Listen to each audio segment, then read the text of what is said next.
All right. Mm. So, Derek, it's so good to be with you.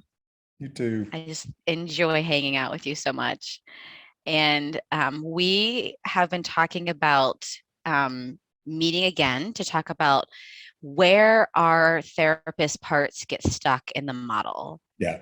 And so I'm curious what you're seeing in the students you have, in yourself, or sort of what you're hearing in with your people in your school and all the stuff that you do. Like where are you hearing people get stuck? And I'm also realizing that I'm just jumping in and I'm not saying like, hey, how's it going? So maybe Uh, we should start with like, hey, how's it going?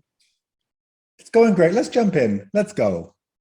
Let's go. Let's do it. So I tell you what, in my stepping stone training and in the Adler program that I teach, uh, the same questions come up again and again in the consult groups, or they come up when people are in their practice groups. So I wanted to just address some of them because they seem very common, right? So I'll let you know what we're going to talk about, because if people want to stop listening now, they can if it's not relevant, right? But we've got, what often comes up is, what do I do if a client says there's no self? Or what if they say, I don't know? Or, what if they say, well, I go inside and there's nothing there? Or how do we transition clients to this model or introduce this model? So those are the four that I'm going to speak to. There's, of course, many, many more, but they're very common, right? So Yeah. And I want people just to notice the parts of them that want to stop listening and good just point. honor those parts that want to stop listening and ask them for space. That's so cool. Fun. All right. So my students say to me, what do we do if someone says there's no self? All right. So my first question back is, why are you trying to convince them they have a self? Hmm. Right? And it's usually a really well-intentioned part that here's someone presenting with, a lifetime's worth of a blended low self-esteem part, or a part, so I've done horrible things, I'm a horrible person. And that can trigger one of our caretaker parts, right? It's like, no, you know what? At your core, you've got this compassionate, clear, kind, and then you're in a parts war. Yeah. Well, then Well, you're also in it like a teaching part too. yeah, so check out your teaching part or your caregiving part or whatever it is that now gets into a parts war with the client. And why? Why do you have a need to tell them they have a self when you can just illustrate it, right? You can say things like, well, do you ever get curious about why you do stuff? Do you ever get curious about why other people do stuff? Right? You don't have to name that as self. Everybody has curiosity, right? And they can name that. I love that. Yeah, one thing I like to say to people, well, usually when I'm teaching, I don't know if I'd say this to a client, but you might, right? Is I'd say, imagine wherever you are right now. Tammy, you can do this, right? You leave your house, you step out onto the street, you look down the street, and you notice there's a little kid that's sitting there by themselves, maybe 6, 7 years old, right? And they're crying. So you look around, there's no other adults around, there's no other kids around, right? What's your impulse? To pull over and get out of the car and see what's going on with this kid. Yeah, and how are you going to do that? So you pull over, you get out of the car, you approach the kid. What are you going to do? Yeah, all my mom parts are like almost like a little bit of a buzzing energy. Like my mom parts are like, oh my gosh, what's going on with this kid? How is he doing? Yeah, I'm gonna get out and say like, hey buddy, how's it going? I might sit down next to him and just kind of be as calm as I can be. I'm not gonna be like, oh my gosh, what's wrong with you? Right, right. Right? I'm gonna be calm and I'm gonna be like, how's it going, buddy? What's going on? Okay, so I would suggest, Tammy, that what's informing your impulse there is your calmness, your curiosity, your Right. compassion, your self-leadership. That's all we're talking about right now. It's funny. I posted this on one of the IFS Facebook pages, and people were like, well, that could be a caregiver. That could be a parenting part. It doesn't matter, right? It's about that. Mm, Is there enough self-energy here, right? So that's the impulse. You see a vulnerable being, right? And you are mm, moved, right, to mhm. help it out in some way. That's all. That's all we're I talking love that. about. I love Yeah, that. it's very easy. Well, and I love that too, Derek, because I think sometimes we think that in the terms of like all self, it has to be like all self. And if there's a mothering part, there's sort of, I have a lot of mothering parts or like my mothering part, I think is kind of big. And so I feel like sometimes when there is this mothering energy, I'm like, oh, nope, that's a mothering part. I got to get that mothering part to step back so self can be here. So I think that's really good information about like, we can just have, it doesn't have to be either or. Right. I think that's what you're saying. Yeah, it could be many parts have a lot of self-energy. And Yeah. and that, that helps people to notice, oh, I would do that. I would take care of that kid, right? So what does Yeah. that say about you when your inner critic's telling you, you're a terrible human being and blah, blah, blah, right? So, but there's another piece there, though, I just want to be clear on. When we're working therapeutically, and that caregiving part comes up with tons of self-energy, we may need to ask it to soften back, because here's the example I usually give when I'm teaching. Let's say a part is presenting. It's a 10-year-old boy. He's in a cave. He's freezing. He's naked. He's got gray circles under his eyes, and he's frightened, and the cave is damp, right? Let's say you get that kind of presentation. Well, most of us, I would guess, would have a caregiver part that would want to come in and throw a blanket around the kid, right? Of course. Right? So then if it's hard for the caregiving part to witness that, we ask it to soften back, because if self is available to it, or more self-energy is available to witness that, without moving to fix it or change it, but to fully witness, there may be more information, like he's kneeling on broken glass. So the level of distress really needs to be witnessed. And it's hard for caregiving parts, which is why we ask them to soften back. Then the other piece you said around, people use this language of in self or not in self. If you're in self, you're the Buddha or the Christ avatar or so. I mean, that's a high bar, right? So my experience is, I mean, for some people. yeah, for those not as enlightened as you, Tammy, but the notion of, yeah, I've got enough self-energy to be present to you in the way you need, and I've got parts nattering on in the background about how terrible your hair looks or what I'm going to have for lunch. As long as they're way, way back, I could be present. Right? So, by the way, listeners, her hair looks fabulous, just saying. Yes, it does. Thank you so much. As does yours. I used to. So thanks for that. So that's what if there's no self, right? Now, let's move on to the client that says, I don't know. And this was a really good learning piece for me, so I'll share it with you. I had a client that I would get increasingly, my frustrated part would come up, because I'd say to her, that part we were looking at last time, right? Would it be okay to go back to that one? Oh, I don't know. So I'd say, okay, well, you were talking about moving to the States from Canada and the impact that might have on your family, right? Should we look at those parts? Yeah, I don't know. So I go, okay, well, how about your dog, right? Because you were talking about you love your dog, right? And it was needing to readjust to a different country, right? Could be focusing on that. Yeah, I don't know. Drove me nuts, right? So my frustrated part would come up. I took it to peer supervision and I got clarity, right? Obviously, it's a protector. So when that comes up for folks now, here's what I offer them, right? You know what? It makes sense to me that it might have been necessary back in the day to not know, right? So here's the example. You're one of 3 kids. You've got a parent who's prone to violence, right? You're in the kitchen and you break a plate. The parent comes in, right? Who broke this? If I say I did, I'm going to get a thrashing. If I say I don't know, I've got a 1 in 3 chance of getting a thrashing, right? Yeah, so you can see how it's not safe to know, right? And how I don't know. So when I got that clarity, the next session I worked with this client, I said all of that, it makes sense to me, how it might not have been safe to know at some point in your life. How is it to hear that? Guess what she said? Yeah. I'm guessing it had to be shocking. I think it was probably true for her, but also shocking. Yeah, that would have been lovely. In fact, she said, I don't know. No, she didn't. No, she didn't. But the difference was I wasn't triggered, right? So I was able to say, Wow. here it is again. Wow, that's a great protector you've got. Yeah. Right? And then every time it came up, I'd say, well, let's welcome this one again, right? Here it comes again. Wasn't triggered. Yeah. It's amazing. What's amazing about that is like you weren't triggered, right? Like you weren't triggered. You could bring more self-energy there. And even if she says, I don't know, because that's the part that's present right there, right? Like that's the part that's in the room. The part that's in the room is the I don't know part. So that's who you're talking to, right? So of course it's going to say, I don't know to that. But then maybe later when that part feels a little bit safer and it can soften back, another part can come in and be like, wait a minute, Derek said this thing, and that's actually good information, or there might be some truth to that. Yeah, that's right. Because behind whatever's presenting, there's always parts hearing stuff, right? Yeah. Yeah. Now, the other I don't know that I noticed coming up is when we ask someone to go inside, we ask them to connect with parts, right? I don't know how to do that. Right? Yes. Yeah. So I'll hear that once. and I'll say something like, I don't know why this intervention works, Tammy, but it usually does. I'll say, you know that feeling when you're in a restaurant and you think someone's staring at you and you turn around and they are? And most people have had that experience. And so I'll say, well, it's kind of like that. And they say, oh, okay. And then they do it. I have no idea why that works, right? Oh, okay. Yeah. But if it doesn't, then bear in mind, right, here's what may be going on in the client that they're not necessarily telling you about. If you're my therapist, right, you, Tammy, think I'm crazy. You think I've got little people inside me.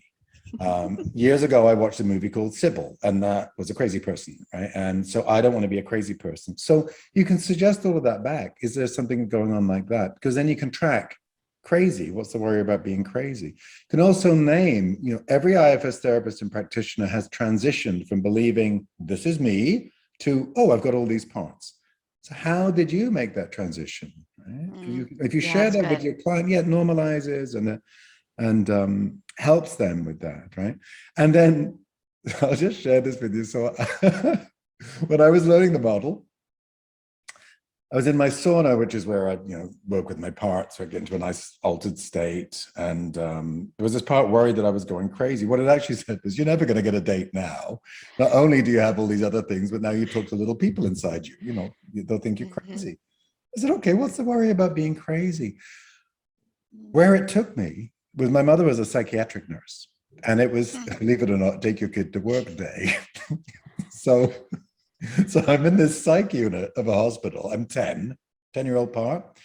My mum says, go and play with Lottie. She likes to play with the blocks, putting them into the shapes, right?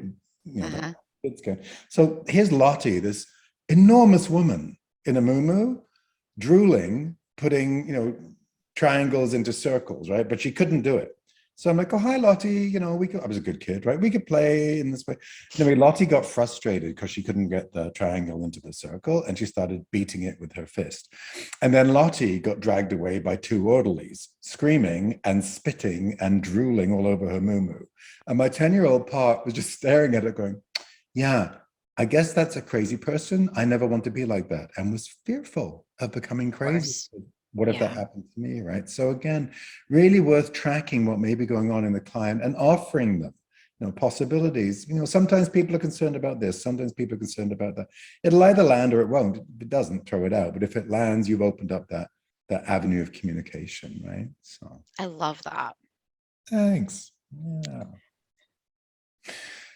Yeah, another one I was going to talk about was, I go inside and there's nothing there. Right? And Dick talks about this in IFS Therapy Edition 2, right? Mistaking the blankness or the emptiness for self, right? This comes up a lot with people that have experienced neglect or profound neglect, because when they do go inside, they were never mirrored, their needs were never met, and there is a sense of nothingness, right? So if a client reports with nothing, that's where it can throw an IFS therapist off, right? Oh, there's nothing. What do I do? Remember, it's always a part that's presenting, right? So can you get curious about the nothingness? Right. Yeah. And the strongest example of that for me, it was a really powerful session. This guy was, there's nothing there, and I go inside. Okay, can you stay with the nothingness? Is it okay to get curious? And a few minutes go by. So holding myself energy, doing some breathing, right? Not rushing this. And then he said at some point, actually, there's something, but it's way, way out in the distance. It's like in outer space. I'm like, okay, good. Would it be okay to come to that something? Would it be okay to come closer to it? And so he was coming closer to it and closer to it and closer to it. The way the part was presenting, get this, the metaphor is amazing. It was an astronaut drifting off further and further and further into space because its line had been cut from the mothership. Oh my gosh. I know, Love that. I Wow. know. And then it became, of course, this little kid who was staring at his bedroom wall, right? Needs not met, not sure if he existed. It was a really powerful session to get to the exile. But the point is, get curious about any presentation, get curious about the nothingness, see where it leads you. I love it. That's so Yeah. good. It was great. It was a great session. Yeah. Mm. Another piece I wanted to talk about, just switching gears from that, is how do we transition to or introduce the model? Right? So if you're transitioning to the model, the way I did it, and it depends on how much you love the model, I guess. But the majority of my students, when they graduate, they're like, oh my God, this is amazing. This is transformative. This is the thing. So what I encourage them to do is to say to their established clients, especially the ones that they already have a great relationship with, the ones that already love them and vice versa, right? Hey, I've learned this new way of working. I'm a little new at it right now, but you know what? I think it's going to be really helpful to you. And I think it's going to meet your needs in a way that the way you've been working previously may not. Can we give it a shot? Can we give it 20 minutes of a session, see how it goes?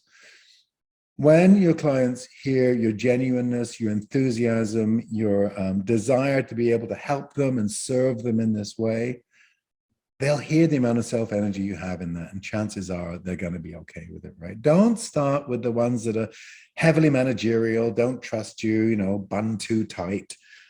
Start with the ones who really already have a good relationship with you, right? And then transition. If you're starting with a brand new client, establish the therapeutic alliance. Right? You don't want them to assume that you're just trying to stick a model on their life, right? That's probably already happened to them before. When I ask my students to raise their hand if they have ever themselves had a negative experience in therapy, most of the time, every hand goes up. So bear that in mind, right? We've got clients coming in with protectors that are suspicious, especially if they've been in therapy where they've been reframed, right?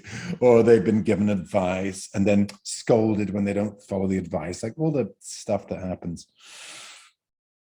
I had a client once with really low self-esteem parts, and she had a psychiatrist before coming to see me. The psychiatrist fell asleep during session. Yeah. So she didn't know what to do. She nudged him awake, and then she apologized for being boring. He accepted her apology. No. Yeah. Oh my It was only gosh. the second time that he fell asleep that she decided this wasn't for her, right? So, yeah. Wow. Wow. I think So, that's so good to realize that, right? That sometimes we forget because we're so used to being in therapy, but we forget how scary and uh, weird and how, yeah. So I think that's really good to remember that. Um, yeah. And I so love that. I love trying the model with people that you already have a really good relationship with. I yeah. love that. And then with new folks, give it a couple of sessions, right? And what I like to do is, and feel them out, to feel like you're developing a good rapport with them. And then what I like to do is map their story onto the model, right? So, someone's story is, my life's pretty good, but I'm coming to see you because I exploded at my boss the other day when I got a negative performance review, right? And then my partner said, if you lose this job, you're going to lose me, and that scared me. Right? And say, okay, good. So I'll hear that, and I'll say maybe session 3, session 4. Got this way of working, which I think is going to help you the most. It can sound a little weird when we start off, right? Because we're talking about different parts of us. Like if we were friends and I said, do you want to have lunch on Friday? You might say, part of me does, part of me doesn't, right? Well, yeah. So those parts are real. So we're just going to talk about them, right? And get to know them. And here's what I'm hearing. So this is where you map, right, their experience onto the model. You usually get good buy-in. Part of you got mad at your boss, right? And then another part of you got scared you were going to lose your relationship and thought, well, let's go to therapy. So that part saying let's go to therapy, we call those managers because they like to manage your life, right? And they're really helpful, right? And they're often connected to parts, like the part that was scared you might lose your partner, right? Well, we call those exiles, right? Because they tend to hold feelings like that. They're scared or whatever. Is that making sense? Yeah, it's making sense. Okay, good. Yeah, so when those exiles come up, often they feel like they're not good enough or something. But when they come up, there are other parts of us that want to fiercely protect them. Probably your angry part, right? So I'm guessing when you got a negative performance review, it landed on a party that maybe felt like it wasn't good enough or something, and then your angry part come up. Does that make sense? Something like that. Yeah, that makes sense. Okay, good. Yeah. So, in those angry parts, we call those firefighters because they put out that emotional fire. And then I'll give them the list of firefighters. So without having to disclose to me, they know whatever firefighters they've got that their managers are ashamed of, the porn watching ones, the raging ones, the drinking ones, the drugging ones, the gambling ones, whatever they are. I've just normalized them all, and I've talked about how great they are. That's the Love it. first So time great. firefighters have ever heard. Like they've been Yeah. demonized internally and externally. And here's some Yes. guy saying, yeah, these are great parts of you. And It's, explaining it so and like sort of like that makes sense, right? So these parts, these behaviors, wow, I just sort of told you well why those parts would make sense. Those behaviors would make sense. yeah, And it builds that rapport, like thinking of that connection and that rapport and that safety that we're still doing. Like we're not throwing out like building the rapport and establishing that relationship. And so I think by doing that, you're teaching the model, you're reframing the presenting problem in the IFS language, you're teaching the model, and you're building a connection, yeah, which is so beautiful. yeah. And the nice thing is we're reframing it accurately, right? Because we're, Right. yeah, does this feel, right? Yeah, okay. Does it make sense? Yeah, good. Okay. We're also, Tamina, when we're working, my understanding of this work is that we're either co-creating a self energy field or we're co-creating a willingness to drop into that field. That's beautiful. I love that. Yeah. So then I'd say to the client that I've just introduced the model to, so if that was all we had, bouncing around from your partner not feeling good about itself to the one trying to fix it with therapy to the one getting mad at your boss, if that's all we had, that's how we just spend our lives, right? Bouncing around. But thankfully, right, there's more to it than that, right? There's also the understanding here is there's you at your core, right? And that you at your core are able to help out these other parts, right? Like, are you getting curious about anything I'm telling you right now? That's great. I love Yeah. that. Yeah. You know what? Yeah. So what we do is we bring that curiosity you've got to some of these parts, like the part that brought you to therapy, like the one that got mad at your boss, like the one that's worried about losing your partner, right? So how does that sound to you? Right? It's There's, great. there's usually buy-in at that point. And then I'd say something like, we've got about 10 minutes left. Do you want to try it? Do you just want to see what it's like? And then where do you notice that? Start with the managers, it's easiest, right? Where do you notice the one that brought you to therapy in or around your body? And then you're off with the IFS protocol, right? And they've had some success connecting with the manager because that's usually the safest way to go. And then you've got the buy-in, then you're able to work with the model. And it's very much about, I care about you and I believe this is the best way to serve you in terms of what you're looking for. So a lot of people think this is an intra-psychic model, and that is where the healing occurs, right? But the relationship is the context within which that healing can occur, right? And that's what the client's then able to take away if you introduce it in that way. Yeah, I love that. It's really beautiful. And I loved introducing it because I think you soften, if you explain it that way, I think you soften like the intellectual parts, maybe you've given the intellectual parts a little bit of something so Yeah, they can settle down now. And then you can do the experience. You can give them the experience of it. yeah, yeah. That's all of the protectors are allies, right? So if you're working, for Yeah, that's example, and right. you've got the blanking out part, right? Would it be okay to get to know? Let's say there's an example. Be okay to get to know. I've just gone blank. Oh, okay, great. Okay, so let's thank that blanking out part. Let's let it know we're not going to go past it. That would be foolish because it's one of your protectors. I'm really glad it's here. Yeah. Would it be willing to let you know more directly what its concern is? And it's usually overwhelm or one of the common concerns, right? It's like, great, thank you for letting us know that. Now that we know there's a concern about overwhelm, here's what we're going to do. We're going to let that exile know that the best way for it to be heard, which is what it wants, is to present the information less intensely, right? So we're helping it to be heard, which is what it wants, by giving it that information. And then, instead of the blanking out part, I wonder if your blanking out part would be willing to kind of sit on the sidelines. And if it looks like you're going to get overwhelmed, jump in and blank everything out again, because it's really good at that. Right? And once it's got the power anyway, but once it knows that we appreciate it having that power, it relaxes. It's great. And it often Yeah. will, it'll dance in and out. You get some exile information and then blank out. Good, because the rest of the system needs to accommodate what it just heard from the exile and then dance in and out Yeah. again. Love it. It's great. That's great. All right. What's another stuck point? So good. Oh, I don't know. Oh, you know Oh, what we were going to do? We were going to do the how are you. So let me tell you something that I'm so thrilled about. Last week, I was teaching the Foundations of IFS Therapy course through the Adler Institute. Invited somebody to do a demo. And to my surprise, especially in a foundations course, a guide came through and facilitated the healing. So I said to her afterwards, I said, I've got 3 parts up. One part would like to ask your permission to be able to use this in my advanced teaching. Another part's aware that we're in a power dynamic, right? We're a teacher-student power dynamic and wants to name that. And then a third part says, you're a grown woman and you can make these decisions for yourself. So how is it to hear that? She laughed and she said, of course, I could see how this would be valuable. Of course, you can use it. So now in the advanced weekend that I teach, where we look at guides and unattached burdens and legacy burdens and Locke Kelly's work on more self, there's now an example of how a guide heals, and it was remarkable. That's amazing. So I have 2 questions about that. One, can you tell us how you knew it was a guide? Like, how did you know to either ask for a guide or how you knew it was a guide? Yeah, so about halfway through the session, and just want to check I don't give too much identifying information. No, we're good. So a 2-year-old in a hospital room, a number of procedures, right? And very frightened, looking at the door always to see if the doctor and nurse was going to come in to do yet another procedure.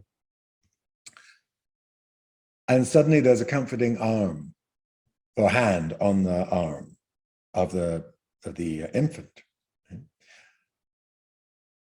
The way the session had gone, it felt like that wasn't how our system would typically present. So I just asked, that comforting hand, does that feel like a guide or does it feel like another part? Because I'm always alert to comforting, slightly different presentation. She said, well, it's just an arm. I said, no, I get that. And could you ask if it belongs to a guide or if it's another part's arm? And she said, well, it feels like it might be a guide. So this guide came in to provide a comfort to that infant. And then a little later, so we retrieved the infant into the client's heart. The infant took her first steps in the client's heart. It was so moving. I was just really needing to focus so I didn't cry. It was so beautiful. And there had been a part that was worried about being excited. Well, the worry became clear. If you get excited and you can't walk, you're going to fall over. So would it be okay to let that excited part be present? No. Okay, good to know. So how come? Something needs to happen in my back first. Okay, do you know what that is? No. But now 3 women have come in to work on my back.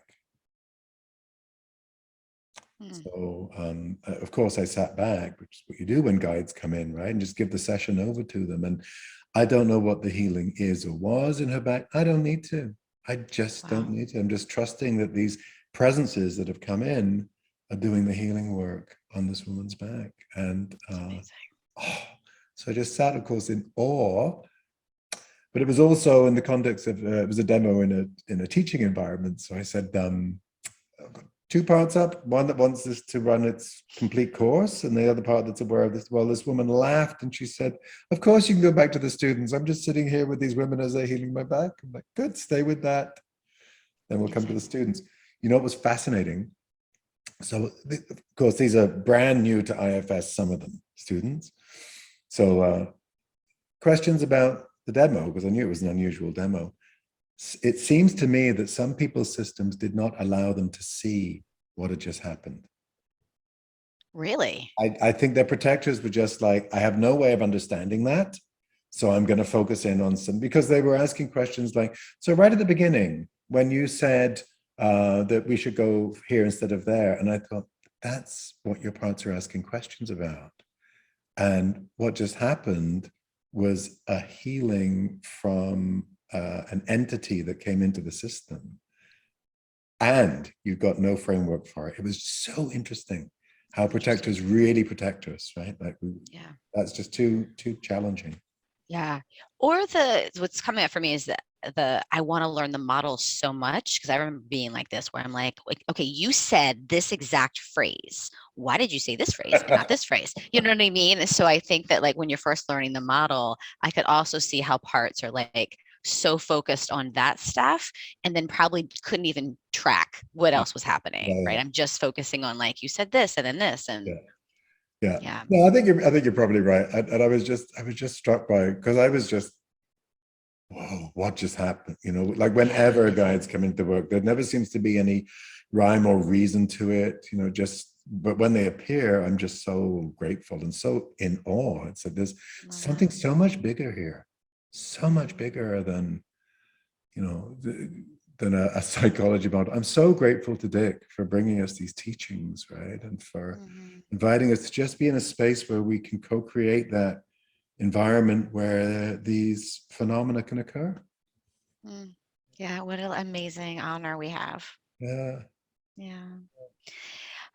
So Derek, do you want to say, just sort of tell everybody your website, tell everybody, you have so many cool things happening. Anything you want to say, or you want to just direct people to your website? Well, the masterclass is actually, so I host a masterclass every month. So we're in January. So coming up, I've got Liz Phillips on relationships. Liz is amazing as Who you know I love what's not to love. Plus, so much. it's not about like doing couples work, right? She articulates the dynamics of relationships. So I mean, as you know, so many of our clients wish their partners knew that they had parts as well, right? Because it's like it's like a one-way mirror. So I can see my parts, I can see your parts. Right? And so how do you navigate that? Because it can be challenging once you know that the system's multiple, you know your partner system is multiple, but they don't. So just understanding some of those dynamics, I think, is really helpful just for all of us. And then in February, I've got Mike Elkin and Ann Cinco there working on anxiety, depression, and shame, the relationship between all of those. That's one of their level 2s. I love that. Yep. And then in April, Christine Dennis, you're going to want to come to this. She's a medical herbalist. She's been working for 25 years in the field, IFS practitioner. And this is Birthing the Wise Woman, the journey through menopause. So she's a So wait a minute. Yeah. Why are you saying that I need to come to that? So that you could help all those women that are much older than you. Okay. Yeah, Okay. So what she's done, this is brilliant. She's identified that when you come to the hormones and you ask them about their role, because they're parts, and you ask them how they're doing now, right? Because the estrogen can't, push the good mother thing as much as it used to. And how's the progesterone with the changes? And what's happening to the follicle stimulating hormone? When you ask them as parts and they let you know, it becomes possible to navigate, right? Through perimenopause all the way through to menopause, and then to emerge at the other end as the wise woman, right? But it's a stormy road. Amazing. I know. Yeah, I want all of her information. Yeah, that's amazing. Yeah, it's on my website. Plus, so much for me of IFS seems to be very male focused. So to be able to offer this just feels incredible. And then in May, I've got Nick Bruce, who's talking about IFS and psychedelics. And, no matter how you feel about psychedelics, clients are beginning to use them recreationally and in other ways. So he's a really smart guy. He understands the effect on the brain. He's part of the MAPS phase 3 clinical trial. He's a certified IFS therapist. He's brilliant. So I'm looking forward to hosting him. And then, the advanced weekends, which anybody who's L1 grad is welcome to come to. I think there's one in May, 4-day intensives in May and in June. And then in September, we start the whole stepping stone thing again. Which now, once you've graduated that, you can move straight on to the Adler broader applications of IFS. I've just finished teaching that IFS with pain and then IFS with trauma. And so Francois Lados, do you know Francois? Have you ever met him? No, but you and I talked about that. Go ahead. You talked about this. Sorry. No. Yeah, go ahead. All right, so Francois' work, he's integrated attachment theory with polyvagal theory and IFS. And if you come to a part 0 to 3, it's where the attachment trauma occurs, right? But it presents as a state, doesn't feel or sound like a part. It's just sort of vague, fuzzy, I'm frightened. He moves into polyvagal co-regulation because he identifies that the client's system is not safe, facilitates safety, come back using the IFS work. So his integration of polyvagal with IFS is facilitating access to parts in attachment trauma that may not otherwise be accessible. Amazing. That's amazing. Well, what excites me about it, where I believe we're going, where the field is going, next 5, 10, 20 years, is increasingly we're going to have to address climate collapse and survival trauma. right? Mm. And attachment trauma is survival trauma. And I think our inability to go there is why we're doing like business as usual in the face of the catastrophe, right? So I think if we can find ways to go there, and I think Francois' work helps us to do that, and we clear that early attachment trauma, Mm. we may be available to look at what's going on and get out of our kind of cultural paralysis and start to do something around climate. Because I did a lot of research on climate this year. I had to back away from it periodically. I was so triggered. There's a study from the University of Bath, 10,000 youth, 16 to 24, 11 countries. 56% of those youth agreed with this statement: humanity is doomed. Wow. Yeah. So somehow our young people are holding that, and where should I take my career, right? Somehow they're able to hold both, but those either are our clients or they're going to be our clients in 5 and 10 years time. And I believe we need to do our own work around it so we can attend to them, because in another study, the older the therapists, the more likely they are to say to the young people, yeah, what's your climate anxiety really about? Yeah. So I've got all that going on. That's not that much. Yeah. So you have time. You have time for other things like your Yeah. dogs and yeah. Yeah. Well, thank you for this. I'm excited to put this out in the world, and I always love talking to you. Me too. All right.